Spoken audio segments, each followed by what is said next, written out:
할렐루야. 우리 인사 나누겠습니다. 미소 좀 띄우시고요. 반갑습니다. 참 잘 오셨습니다. 감사합니다.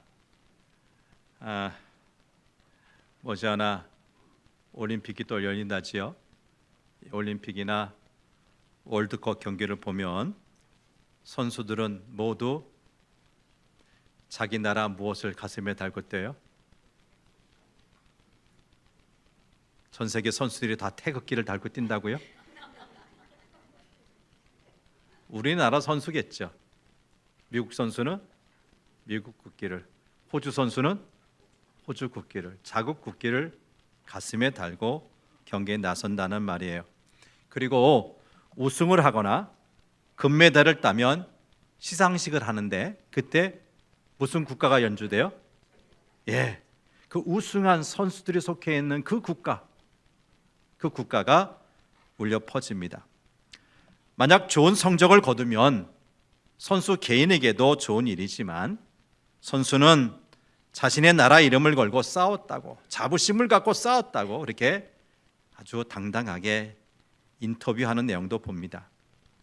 지난 금요일 밤 금요기도에 마치고 가보니까 카타르에서 우리나라 23세 이하 축구 대표팀이 중국 대표팀과 축구 경기를 하더라고요.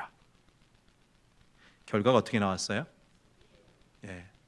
올해 열리는 파리 올림픽 남자 축구 아시아 최종 예선전이었는데 이렇게 중국을 이겨서 2연승을 거두었어요. 이렇게 분명히 대한민국과 중국의 축구 경기인데 이기면 대한민국이 이겼다, 지면 대한민국이 졌다예요. 누가 싸웠는데? 11명. 겨우 11명의 축구 선수들이 서로 나라를 대표해서 싸웠는데 이기면 나라 이야기를 하는 거예요. 나라가 이겼다, 나라가 졌다. 여러분, 우리 그리스도인들도 마찬가지가 아닌가 싶어요. 예수 믿는 사람들의 삶이란 예수님의 이름을 걸고 사는 삶이라고 할 수가 있어요. 자연인, 내가 사는 삶이 아니라 내 안에 계신 예수 그리스도의 이름으로 사는 사람, 그 사람을 가리켜서 우리는 그리스도인이라고 부르지요. 예수님께서 다시 살아나시고 하늘로 오르신 다음 제자들 마침내 기다리던 성령을 받았어요. 그것도 아주 충만하게 받았어요. 그리고 성령 충만을 받은 제자들 이제 하나같이 예수님의 이름을 걸고 살게 돼요.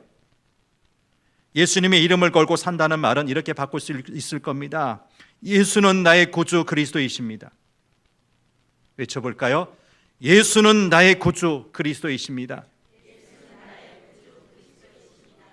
누가 나의 구주요, 나의 그리스도라고요? 예수가. 대표적으로 사도 베드로는 이렇게 성령 충만을 받은 뒤에 많은 사람 앞에서 복음을 전했어요. 오늘 본문 앞에 나오는 사도행전 2장 36절 말씀을 우리 큰 소리를 읽어보지요. 시작.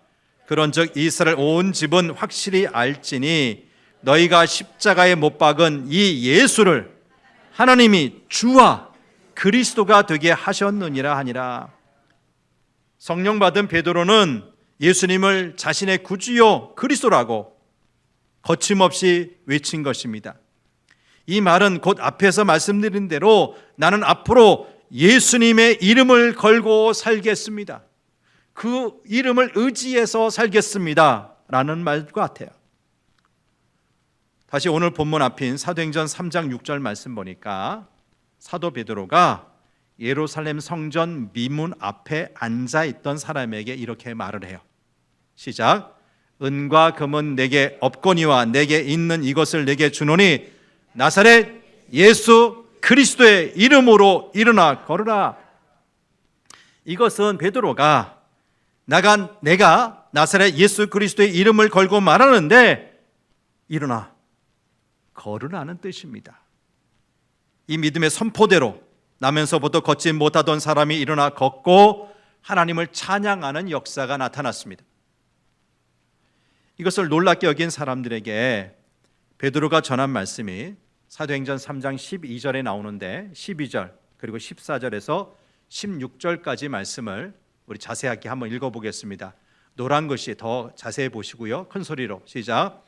베드로가 이것을 보고 백성에게 말하되 이스라엘 사람들아, 이 일을 왜 놀랍게 여기느냐?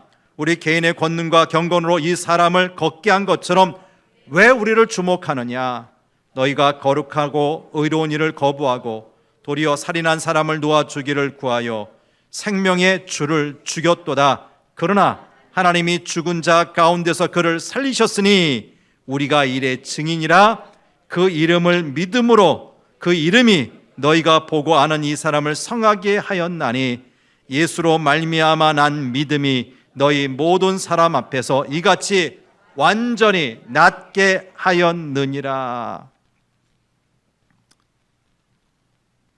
사도 베드로와 요한이 놀라운 기적을 일으키고 수많은 유대인들 앞에서 당당하게 복음을 외치자 당시 제사장들과 성전 맡은 자들과 사두개인들은 이것을 듣고 몹시 언짢아했습니다. 그래서 일어난 일이 사도행전 4장 1절 3절 오늘 본문 앞에 있는 일인데요. 한번 보지요. 시작. 사도들이 백성에게 말할 때 제사장과 성전 맡은 자와 사두개인들이 이르러 예수 안에 죽은 자의 부활이 있다고 백성을 가르치고 전함을 싫어하여 그들을 잡음에 날이 이미 저물었으므로 이튿날까지 가두었으나. 수많은 이스라엘 사람들이 사도들이 하는 일과 하는 말에 술렁술렁거리자 이들은 마침내 그 사도들을 잡아다가 옥에 가두어 버려요.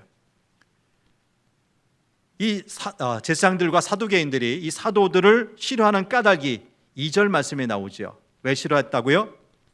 예수 안에 죽은 자의 부활이 있다고 백성을 가르치고 전함을 싫어했다. 사도들이 가르치고 전한 것은 예수 안에서 죽은 자가 다시 살아난다는 것이었어요.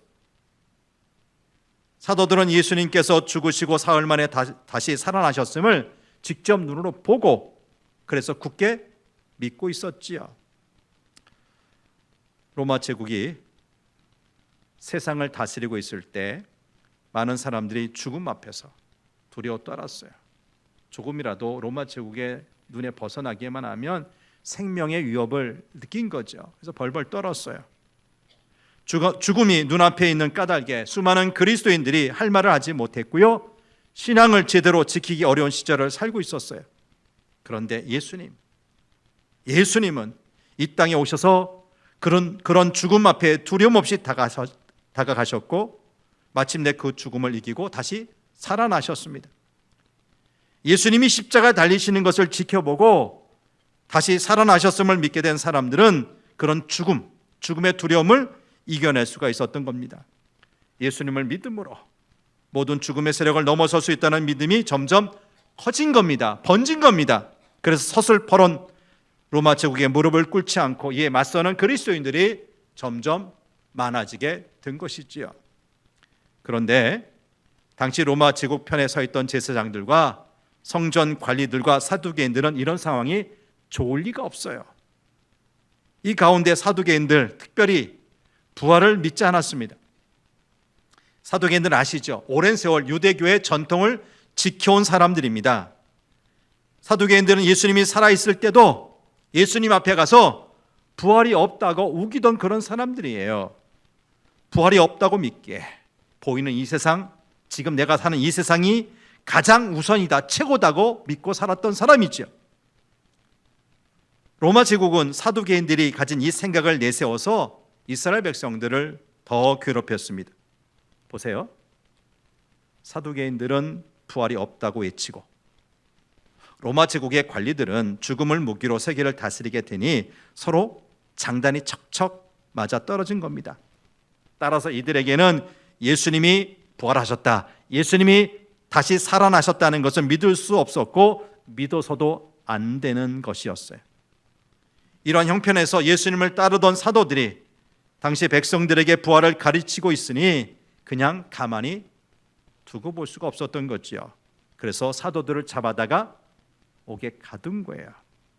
근데 여러분, 사도들을 옥에 가두자 어떤 일이 벌어진 줄 아세요? 4절 말씀 보세요. 놀라운 일이 벌어졌어요. 4절 시작. 말씀을 들은 사람 중에 믿는 자가 많으니 남자의 수가 약 5천이나 되었더라.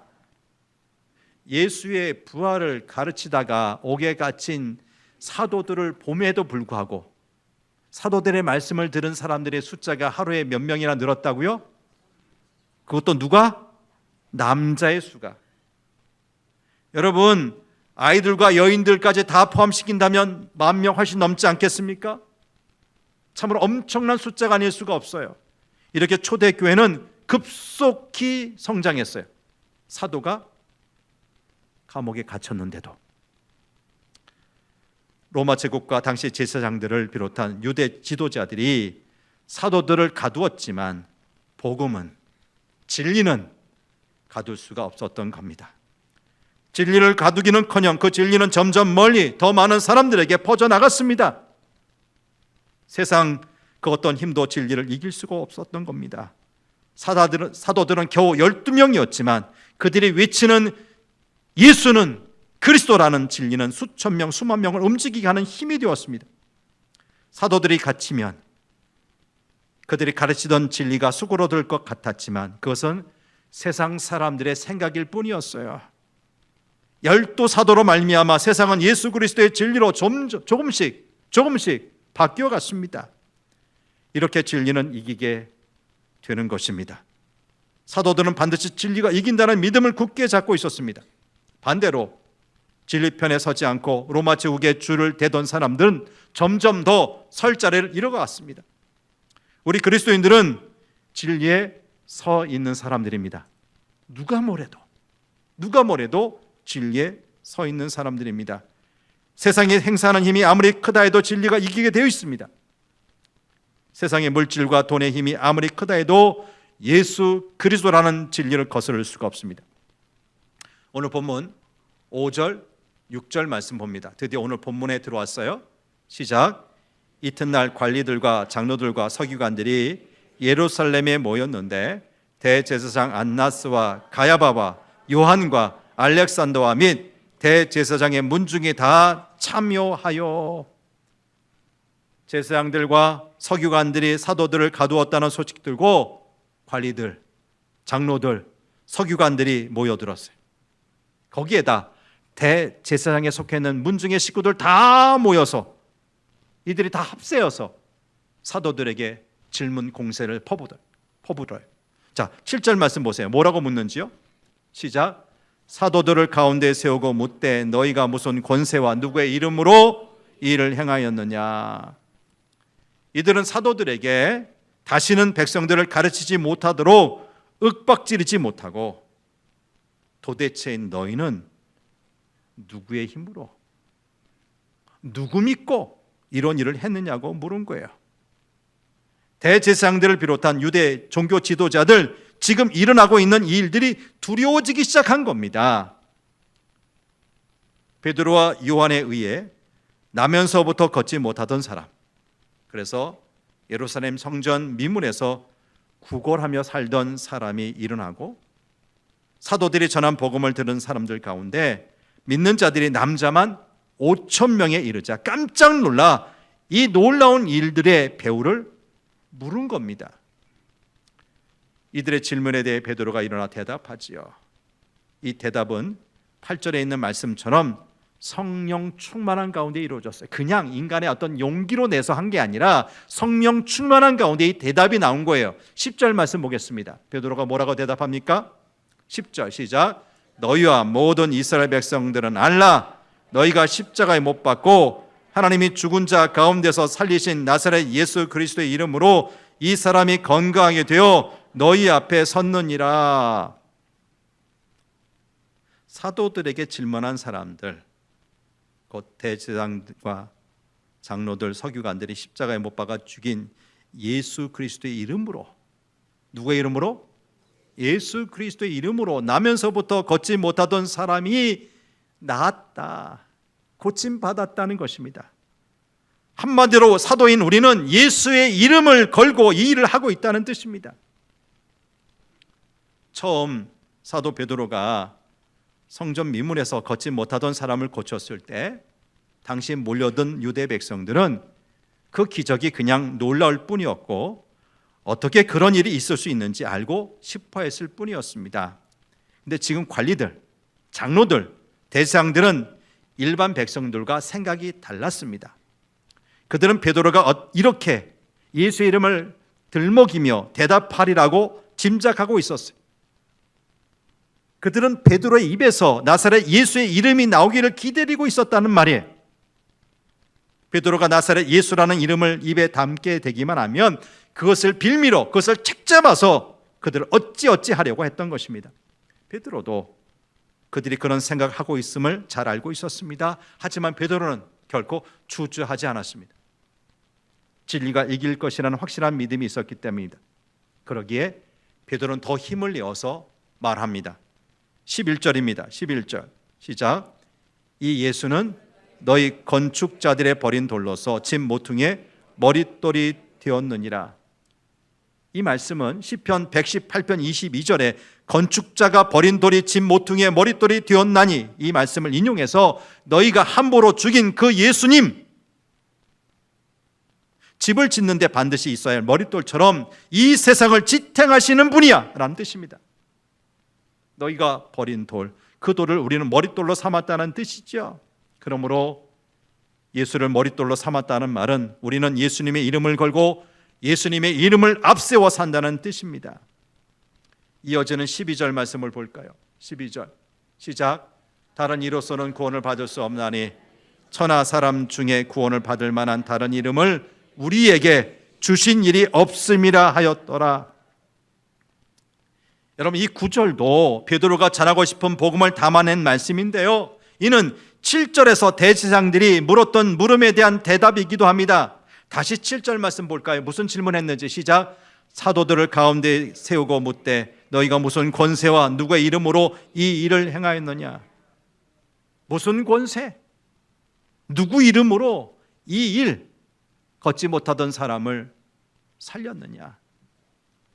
죽었던 예수 부활을 전하니까 도대체 어떻게 5천 명이나 되는 사람들이 예수 믿게 되었느냐. 여기에 대한 대답으로 다른 이로서는 구원을 받을 수가 없나니 천하 사람 중에 구원받을 만한 다른 이름, 예수 위에 다른 이름을 우리에게 주신 일이 없다고 한 것입니다. 당시 관리들과 대제사장들을 비롯한 종교 지도자들은 모든 일을 당시 로마 제국의 황제 이름으로 했어요. 여기에 대해 사도 베드로는 천하 사람 중에 구원을 받을 만한 다른 이름을 주신 일이 없다, 이 세상 그 누구의 이름으로 구원을 주신 일이 없다고 말한 거죠. 제 아무리 큰 권력이 있고 많은 돈을 갖고 있다 하더라도 그것으로는 구원을 얻을 수 없다는 말입니다. 오직 예수 그리스도의 이름만이 병든 사람 고치고 죽은 사람을 살리는 구원을 주신다는 것입니다. 근데요, 인도의 카톨릭 신학자였던 라이문도 파니카라는 사람이 이러한 이야기를 했어요. 이 사람은 처음에는 카톨릭 신자, 소위 그리스도인이었는데 나중에는 힌두교도가 되고 마지막에는 불교를 믿는 사람이 된 사람이에요. 그런데 이렇게 바뀐 삶, 크리스찬이었다가 힌두교도 그리고 불교도도 이렇게 바뀐 그의 삶은 그가 했던 다음의 얘기를 우리에게 상징적으로 보여줍니다. 자, 라이문도 파니카라는 사람이 했던 이야기입니다. 진리가 아닙니다. 잘 들어보세요. 세계에서 제일 높은 산인 에베레스트에 등정하는 길은 여러 갈래가 있습니다. 크게는 네팔에서 올라가는 길, 또 중국의 티베트에서 출발하는 길이 있습니다. 네팔에서 에베레스트를 올라간다 하더라도 또 여러 개의 길이 있습니다. 그리고 아직 개척되지 않은 길도 있습니다. 어느 등산가가 새 길을 개척하면 그 길도 길이 되는 것입니다. 티베트 지방에서도 마찬가지입니다. 에베레스트에 올라가는 길은 수없이 많이 있습니다. 이렇게 길은 다릅니다. 그러나 정상, 에베레스트라는 산 정상은 한 곳입니다.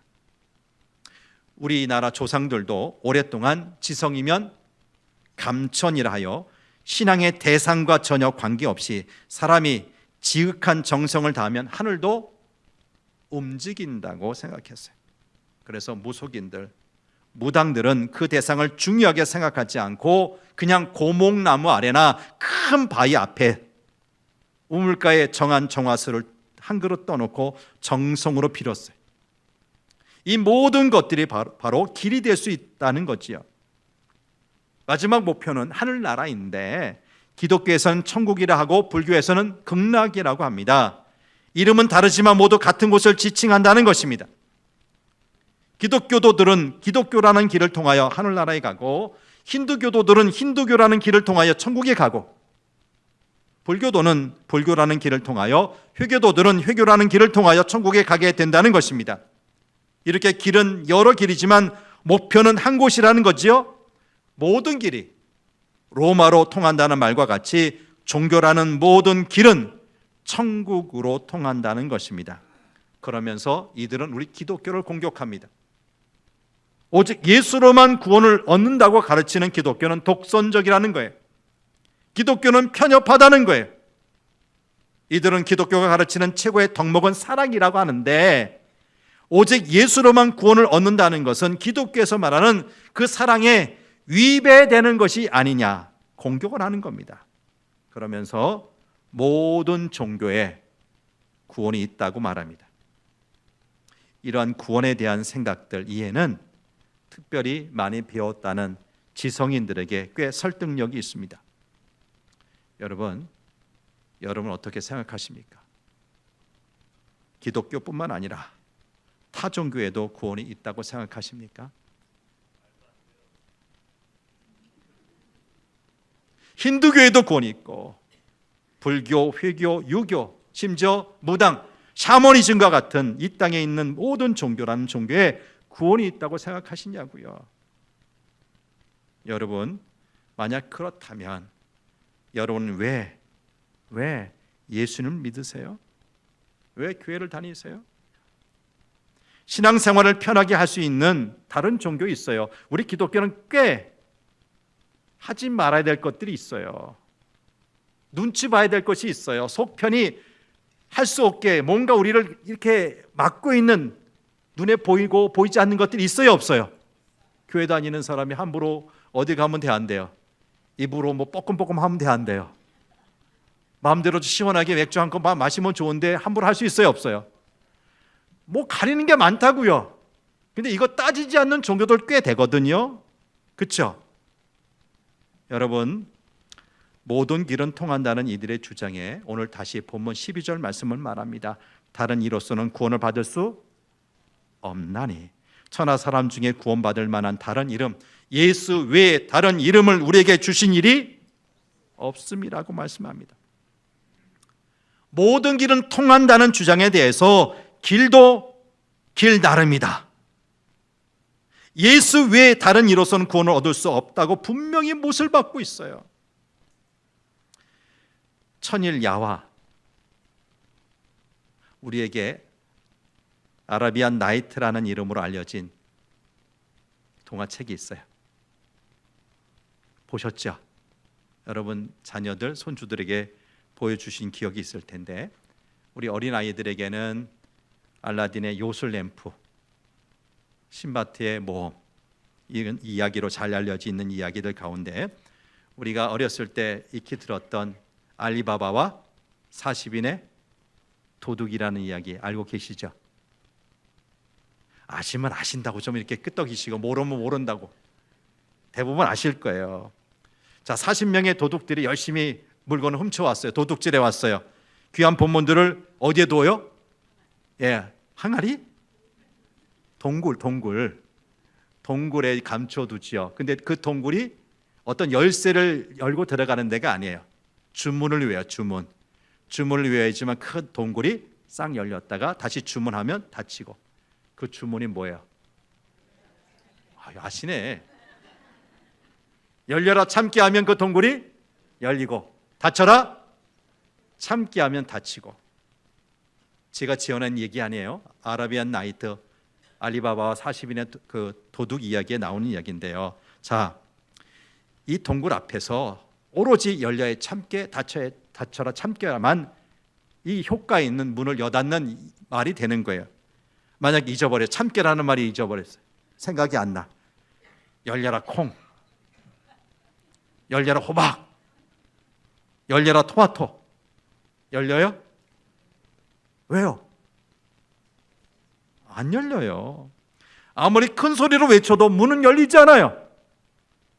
여러분, 요즘 우리가 사는 세상에 유사품들이 얼마나 많은지 몰라요. 소위 짝퉁이라고 하는 가짜들 있죠. 근데 이런 짝퉁 가운데는 우리 눈으로도 쉽게 구별되는 짝퉁도 있지만 어느 것은 전문가가 아니면 이게 진품인지 가품인지 잘 구분이 안 되는 그런 엉터리 가짜도 있어요. 가방, 신발, 시계, 화장품, 라면도 있더라고요. 중국에서는요, 카메라는 물론 핸드폰 그리고 오토바이도 짝퉁을 만들어내고 있어요. 근데 여러분, 유사품은 말 그대로 진품이에요, 가품이에요?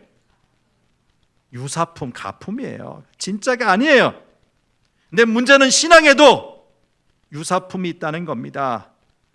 그런데 아무리 비슷해도 통하지 않는 것이 있어요. 기독교의 신앙은 오직 예수만이 길입니다. 예수 외에 그 어떤 것은 길이 될 수가 없습니다. 여러분, 우리가 명절을 맞이하여 고향을 찾았다가도 주일이 되면 다른 사람과 다르게 교회를 찾는 이유가 무엇입니까? 어떤 분들 선교사로서 사역을 시작하기 위해서 살기 좋은 대한민국 조국을 떠나서 아프리카로, 동남아시아로, 남미로, 저 몽골과 러시아로 고생을 자처하면서 떠나는 이유가 도대체 무엇입니까? 바로 본문 말씀 때문 아닙니까? 오직 예수님만이 우리의 구원자이시기에 우리에게 구원을 주시는 그 예수님을 위해서라면 자신의 생명도 하나밖에 없는 목숨도 아깝지 않다는 것입니다. 여기서 우리가 분명히 해야 할 것이 하나 있습니다. 오늘 본문 말씀은 사도 베드로와 요한이 성전 미문에 앉아있던 걷지 못하는 사람을 나사렛 예수의 이름으로 일어나게 한 일 때문에 복음이 사람들에게 전해지자 세민한 사람들, 그렇죠? 세민한 사람들, 대제사장과 서기관들이 사도들을 재판하는 장면이에요. 사도들은 그들 앞에서 담대하게 오직 예수로만 구원을 얻을 수 있다고 선언했습니다. 그러자 사도들의 담대함에 오히려 그들은 사도들의 문제를 이제 어떻게 처리해야 할지 몰라 설레하다가 복음이 사람들에게 더 퍼지지 못하게 사도들을 위협하여서 이후에는 예수님의 이름으로 아무에게도 말하지 못하도록 하자고 결론을 내렸어요. 그리고는 사도들을 불러서 경고를 합니다. 오늘 본문 다음에 나오는 17절 18절 말씀 보십시다. 10절 18 시작. 이것이 민간에 더 퍼지지 못하게 그들을 위협하여 이후에는 이 이름으로 아무에게도 말하지 말게 하자 하고 그들을 불러 경고하여 도무지 예수의 이름으로 말하지도 말고 가르치지도 말라 하니, 도무지 예수의 이름으로 말하지도 말고 가르치지도 말라는 거예요. 자, 이런 경고의 말을 들은 사도들 어떻게 했어요? 어떻게 대응했어요? 19절 말씀 봅니다. 19절입니다. 시작. 베드로와 요한이 대답하이로되 하나님 앞에서 너희의 말을 듣는 것이 하나님의 말씀을 듣는 것보다 옳은가 판단하라. 여러분, 오늘 우리도 하나님의 말씀을 들을 것인가 아니면 사람의 말을 들을 것인가 판단해야 합니다. 사람들의 말은 모든 종교에 구원이 있다. 그러니 굳이 힘들게 예수 믿지 않고 편한 종교 택하도 된다. 귀에 솔깃하고 즐겁게 하는 이야기를 합니다. 그러므로 우리는 우리의 귀를 즐겁게 해주는 사람들의 말을 들을 것인가 아니면 비록 우리의 귀를 즐겁게 해주는 못한다 할지라도 진짜 말씀, 성경 말씀, 하나님의 말씀을 들을 것인가 판단해야 합니다. 여러분, 누구의 말, 어떤 말씀 듣기 원하십니까? 저와 여러분 담대하게 베드로와 요한처럼 선언하시기를 바랍니다. 하나님 앞에서 너희의 말을 듣는 것이 하나님의 말씀을 듣는 것보다 옳으냐? 누구의 말씀을 듣겠다는 거예요? 우리 하나님 말씀 듣겠다는 겁니다. 여러분, 저와 여러분 우리 모두는 연약한 피조물입니다.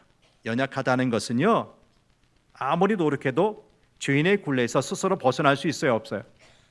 우리 스스로 죄의 굴레에서 벗어날 수 없어요. 그러기에 결국은 죄의 대가를 치러야 돼요, 말아야 돼요? 치러야 돼요. 죽어야 된다는 겁니다. 이런 연약한 피조물이기 때문에 우리 안에 있는 것, 우리 것으로는 결코 구원에 이를 수가 없어요. 구원을 받게 할 수가 없어요. 여러분, 다른 종교의 구원이 없다는 이유는 바로 그것입니다. 다 죄인된 인간이 깨닫고 말한 것들이거든요. 깨닫고 길을 찾은 것들이거든요. 근데 그들 또한 뭐예요? 죄인이에요. 스스로 구원할 수 없는 죄인이에요. 여러분, 우리 안에 우리 것으로 구원을 얻으려고 노력하면 할수록 그 노력은 다 헛될 뿐입니다. 그러면 우리의 구원은 어떻게 가능합니까? 우리 밖에 있는 분, 죄와 전혀 상관없는 분이 우리 구원을 이루십니다. 하나님만이 우리를 구원하실 수가 있습니다. 하나님은 우리를 구원하시기 위하여 우리 밖에 계셨던 아들 예수님을 보내주셨어요. 구원자를 보내주셨어요. 꽤 오래전 남자의 자격이라는 주말 프로그램을 기억하실지 모르겠어요. 어느 날 호주 대륙을 여행하는 것을 보여준 적이 있는데요. 거친 비포장 도로를 가다가 멤버들이 타고 있는 지프차가 진흙탕에 푹 빠지고 말았어요. 아무리 바퀴를 굴리고 엑셀을 밟아도 진흙탕에서 빠져나오지 못해요. 여러분, 이 순간, 이때 이제 이미 없어졌죠. 티코나 지금의 모닝과도 같은 차 갖고 가면 이 진흙탕에 빠져 있는 이 찝차 구해낼 수 있을까요? 끄집어낼 수 있을까요? 건져내기는커녕 지프와 함께 진흙탕에 빠지고 말 겁니다. 그랜저도 안 됩니다. 여러분, 사륜구동차 아시죠? 사륜구동 뭐예요? 네 바퀴 모두 동력을 얻는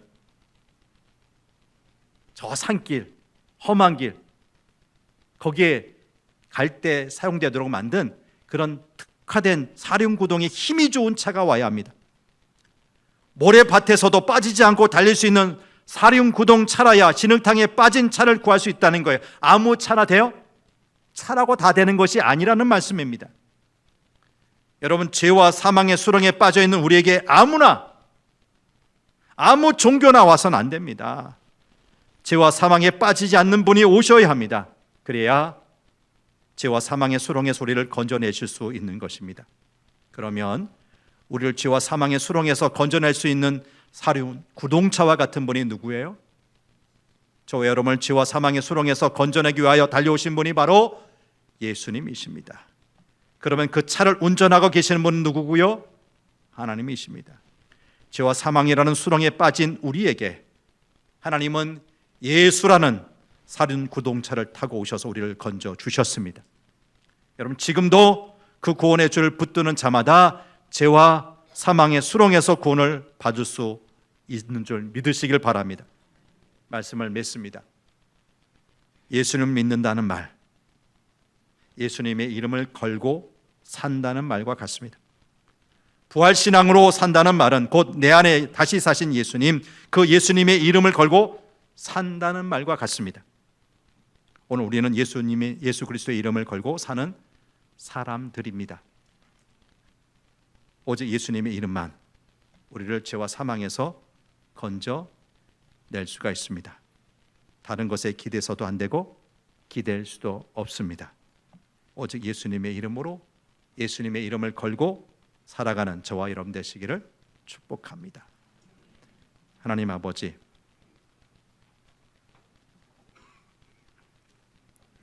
걷지 못하는 사람은 걸어야 됩니다. 먹지 못하는 사람은 먹어야 됩니다. 자유 없는 자에게는 자유가 선물로 주어져야 됩니다. 죄와 사망의 그늘에 살고 있는 죄인들 구원을 받아야 됩니다. 그렇게 되고 싶습니다. 그런데 누가 이 일을 합니까?